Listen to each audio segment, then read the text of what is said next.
नमस्कार, आप देख रहे हैं पुलिस वाला वेब न्यूज और मैं हूं आपके साथ हर्षिता।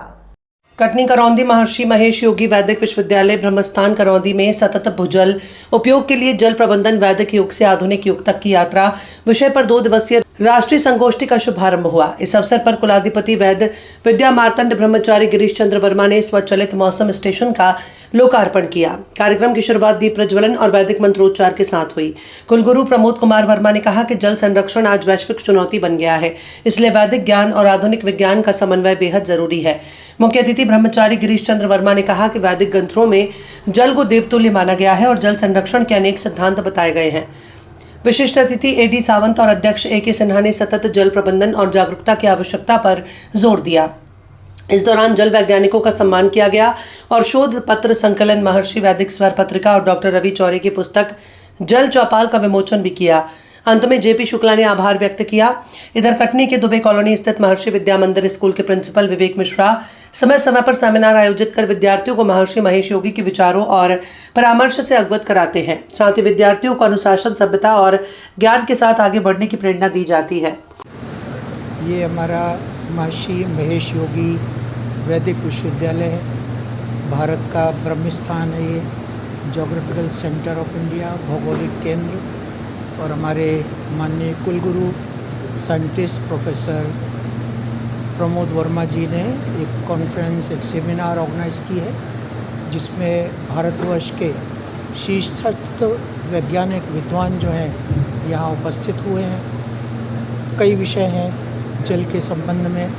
जो भूजल है उसको कैसे संरक्षित करना, जो बाहर जल है उसका कैसे प्यूरिफिकेशन करना। अभी क्या कार्यक्रम इस संबंध में जो है वो सरकार के चल रहे हैं, जो इस संबंध की इंस्टीट्यूशंस हैं उनमें चल रहे हैं, उसकी जानकारी आपस में शेयर करना, हमारी फैकल्टी को देना, विद्यार्थियों को देना और उनके माध्यम से सारे समाज को देना। और ये जो मंथन होएगा उसका जो परिणाम निकलेगा, अपने यहाँ तो समुद्र मंथन जो है बहुत विख्यात है और उससे विष और अमृत दोनों निकले। तो अभी तो अपने लोग जो है अमृत का 4 कुंभ मनाते हैं, विष का कोई नहीं मनाते। उसका भी इम्पोर्टेंस है, बट उसकी बात करने की आवश्यकता नहीं है। तो ये जो अमृत मंथन होगा अभी तो 2 दिन चलेगा, एक आज और एक कल। और हमारे जो माननीय वैज्ञानिक यहाँ पधारे हैं उनकी बात हम लोग सब सुनेंगे, प्रयत्न करेंगे कि उसमें कुछ जो है वो अच्छे प्रोग्राम्स निकल के आएँ।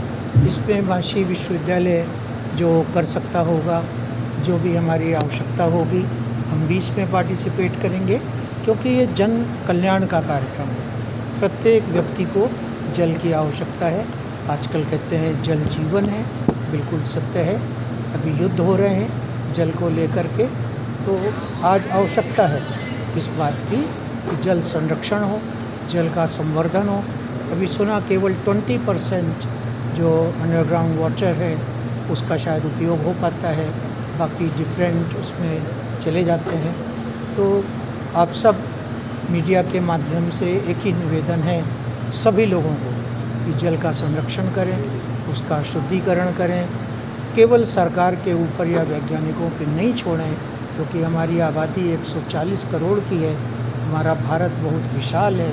हम सबको अपनी भूमिका इसमें निभानी चाहिए, दायित्व निभाना चाहिए और अपने, चाहे वो भूतल का जल हो, बाहर का जल हो, वृष्टि का जल है, और Indian national chapter of international association of hydrogeologist, ये 2 संस्थाओं ने मिलकर के एक प्रोग्राम करने का मतलब प्रयास किया है। मैं कहूँगा अभी तो समाप्ति होगा तब कहूँगा सफल हुआ। अभी इसमें हमारा उद्देश्य यह है कि आप जैसे जानते हैं हमारे विश्वविद्यालय में वैदिक शब्द है, हमारे फोकस वैदिक होता है और ये जो संस्था है वो जल विज्ञान पे काम करती है। हमने साथ मिलकर के ये प्रयास किया है कि वैदिक काल से लेकर आधुनिक काल तक जल प्रबंधन में कितने बदलाव आए हैं, कौन सी हमारी चूक हुई है, किस बातों को हमें फिर से जाहिर करना चाहिए, उस पर मंथन करने के लिए बुलाया है। मैंने थोड़ा कहा भी था कि हम इसमें हमारा प्रयास ये हो रहा है कि हम जल विज्ञान संबंधित समस्त विधाओं का हम इस पर समन्वय करें, चाहे वो जल के लीगल एक्शन हो, चाहे जल का कम्युनिकेशन हो, चाहे जल का वाटर क्वालिटी हो, चाहे जल प्रबंधन हो, नदियों का पुनर्प्रवाह हो।